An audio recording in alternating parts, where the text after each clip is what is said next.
Bine v-am găsit la o nouă poveste. Ridichea uriașă.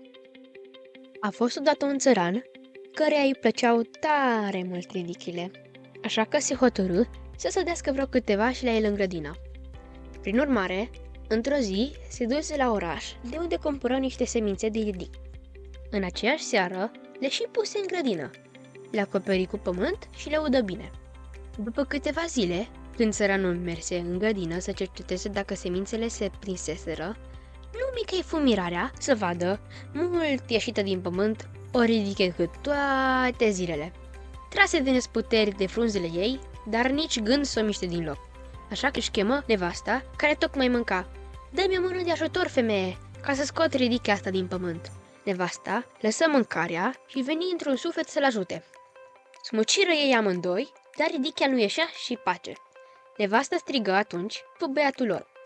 Toți trei se opintiră, vreme de un sfert de ceas, dar în zadar.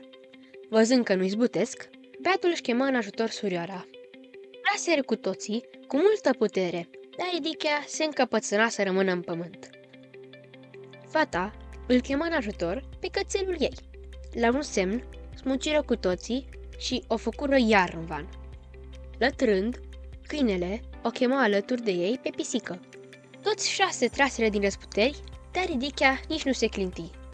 Cu câteva miaunături, pisica îl chemă și pe șoricel. Și uite că, tocmai cu ajutorul pricăjitului aceluia, izbutie să smulgă ridichea din pământ. Căzură bulu cu toții, dar din fericire nimeni nu păți nimic.